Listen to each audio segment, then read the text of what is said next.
What is the backstory here? You have this Canadian, like very, very Yasha Canadian guy, right? Saying, like, praising this Nazi.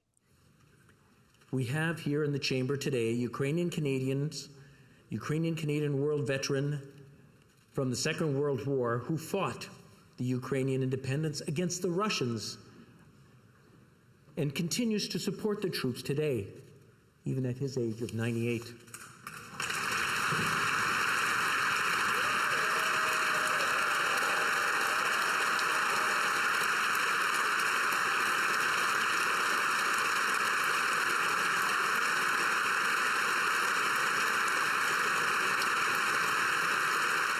Does he not know?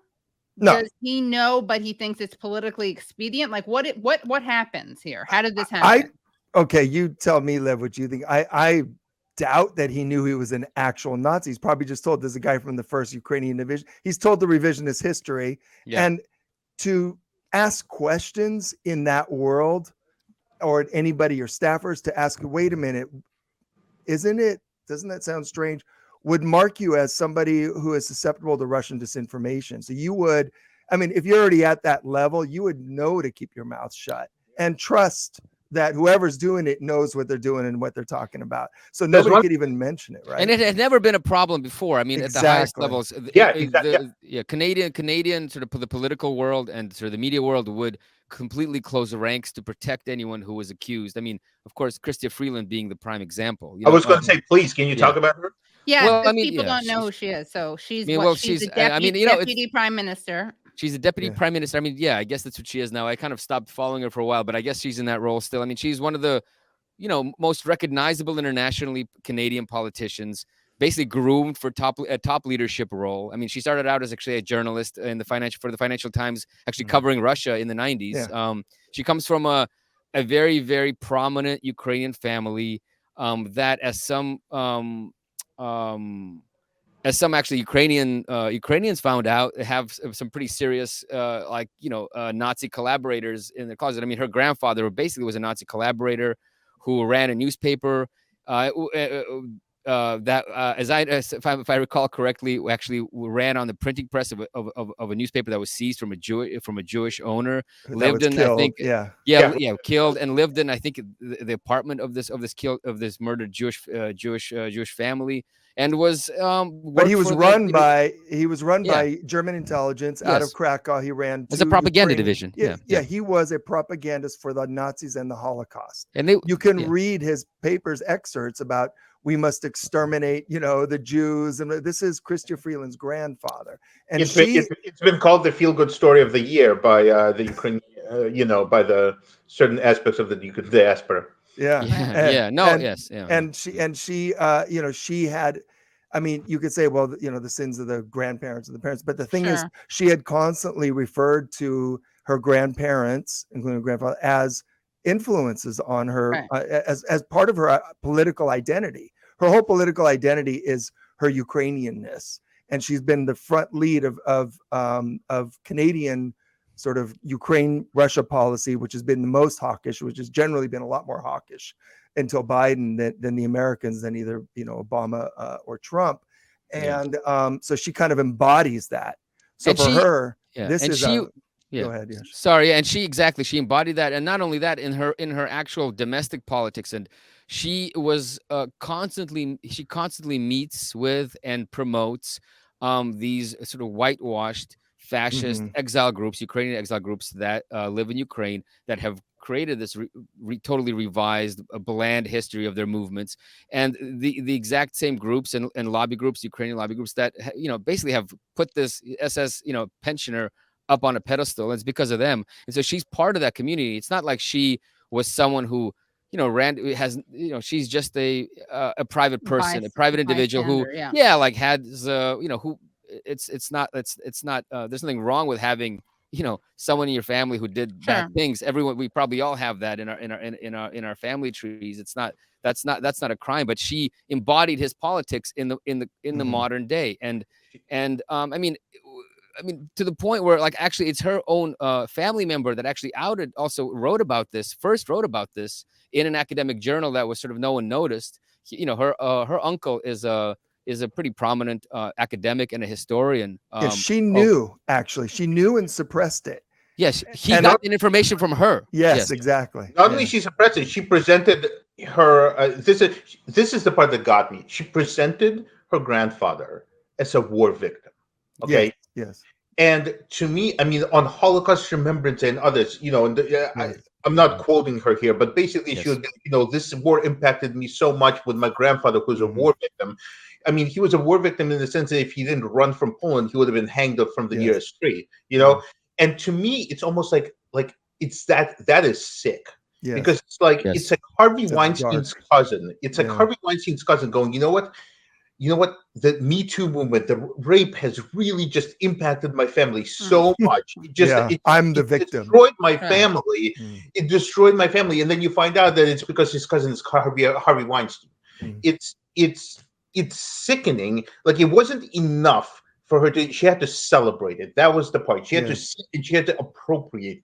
The people. I mean, this guy seized assets from a Jew who was murdered with his family in one of the he pushed Ukrainians in Ukrainian language to he helped fire them up to murder Jews in the Holocaust. It's a war. I don't know. That's about the biggest war crime there is. They at Nuremberg they executed propagandist who did that. Well, and he should have been executed too for his. If you've read excerpts from his newspaper during the Holocaust, it's astounding.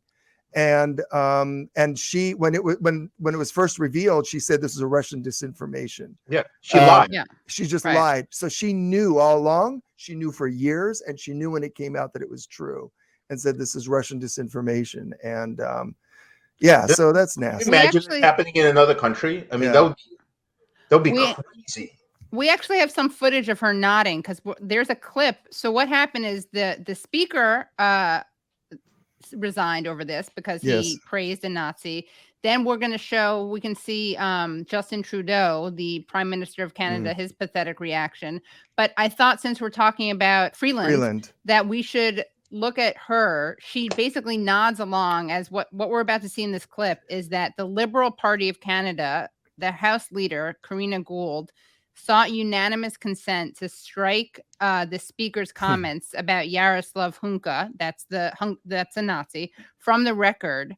And then that was denied by the Conservative Party of Canada. And then we're going to see the Conservative Party's an MP speaking about why it shouldn't be struck from the record. Can I insert one quick thing about Freeland as well? There was a lot of talk, and I think it's because she was big with the Davos set.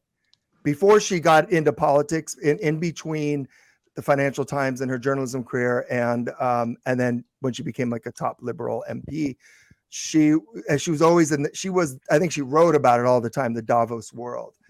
And anyway, so she's a very well-known figure internationally. And I think it was a year ago when Jens Stoltenberg was talking about stepping down as NATO head, she was at the very top of a lot of people's list as the most likely next head of NATO. That's over now, I would think. But in fact, I think the Speaker of Parliament, I think he resigned in some ways to take the fall for her. Oh, absolutely. Because she's fluent in Ukrainian. Yes. She's in this community. She knows, so I'm pretty sure he took on for the team. Yeah. This is the most Jewish discussion ever. It's like so discursive and all over the place, but I love it. Good.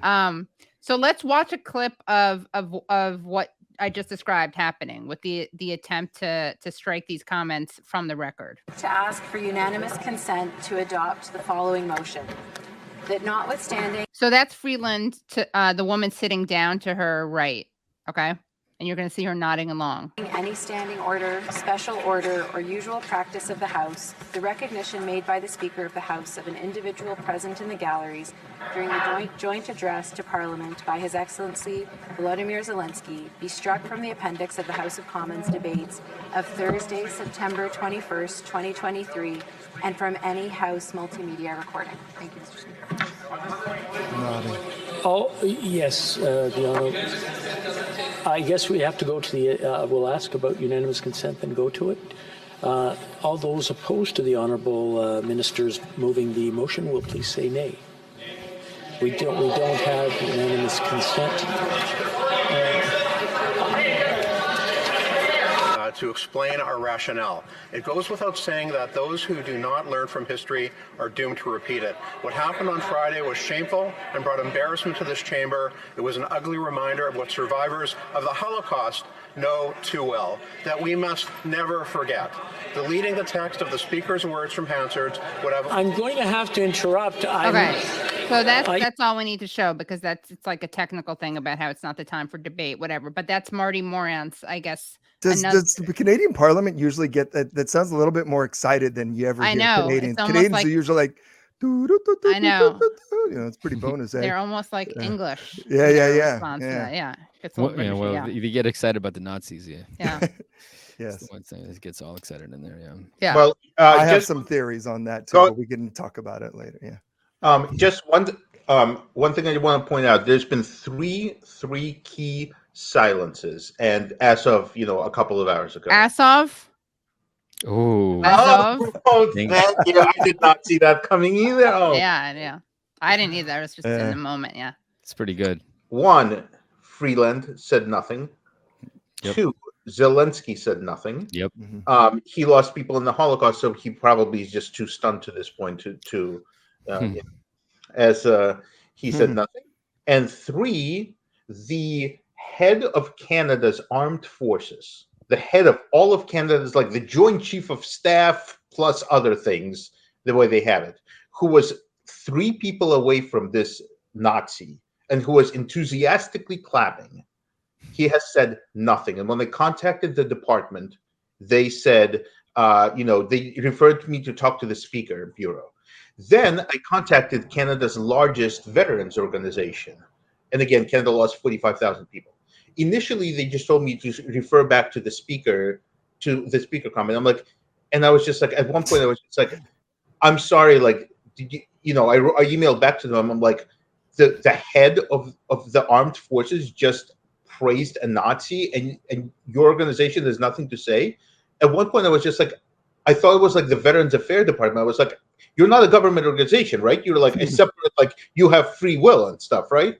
And eventually, they basically echoed the exact same thing the speaker said. They're like, we joined the speaker in saying that, I don't know, I have it in my article that they said, but it was the reticence from them and the silence from cowardice.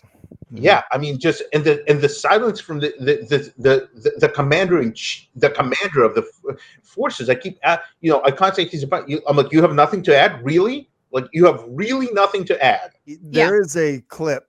Yeah. Of Chrystia Freeland finally actually answering a reporter's question about it. Well, we have that Freeland clip. Okay. Anything you want to say to set it up? Somebody asked about a B'nai B'rith suggestion. So it's really surprising. B'nai B'rith, by the way, used to be really good at researching the far right, anti-Semitism, Nazis. They're connected to the ADL, so they've been sullied by that. And so the question is, what do you think about the B'nai B'rith suggestion that you relook at that? So there was a commission set up in the 1980s to relook at this specific Nazi division, the 14th Grenadier Division of the 14th Waffen Grenadier Division of the SS, Galicia, and renamed the 1st Ukrainian Division that Hunka was from. And in the 80s, the Canadians set up a commission to relook at them and how many were brought over. And when they set up this commission, the Ukrainian diaspora there, which again is like very powerful, very organized, very vocal, freaked out, for anybody who's accused of Nazism. They put a lot of pressure on, and this is the height of the Second Cold War. I don't know much about why it turned out like this, but that commission wound up kind of caving and saying, well, not all of them were criminals, which contradicts Nuremberg's ruling, which is that anybody in the SS, it was a criminal organization. They're all war criminals. Yeah. And that's it. So what the question is, what, Chrystia Freeland, do you think about the B'nai? But that commission has been seized on by apologists for the Nazis. They were already cleared. And that's why this is so important, this question. What do you think about the B'nai B'rith saying we should relook at that commission? Go ahead. I found out why. I was wondering for the longest time, and I didn't feel like digging into it. And I finally found out one of the big reasons why this commission failed. Okay, they refused to use. I talked to Per Anders Rudling, who's like the top scholar in this, and this is not me quoting him, but this is just some of the info I got from him and others. They refused to use pretty much any materials except a few from the UK and mostly Canada. So the commission based their findings on Canadian archives. The Canadian archives that were compiled in the majority part by the Canadian diaspora, who interviewed SS Galician members. So essentially, they essentially went to SS Galician members and essentially said, "Have you committed war crimes?" And they said, "No, we did not." Shocking. By B'nai B'rith to reopen a report by the Duchesne Commission so that Canadians can know how many veterans who fought with the Nazis are here in our country. Will the government do so? And what is your response to that? Oh, wow, she's so nervous. Yes. Wow. I think, let me just start By saying Zik Heil. by reiterating, and I don't think it can be said too many times, how hurtful for so many people in Canada and around the world what happened was and has been and continues to be. Oh my God. As MPs, in our capacity as MPs, it's important for appropriate next steps in the House to be taken, and I think that is our immediate focus. And as a government, we're going to be very thoughtful about any further steps that need to be taken. Wow. Yeah. That Whoa. you can't hide that. Wow. She is watching her career Yes. collapsing in front, this high flying, would be NATO head and potential prime minister and everything. It's done.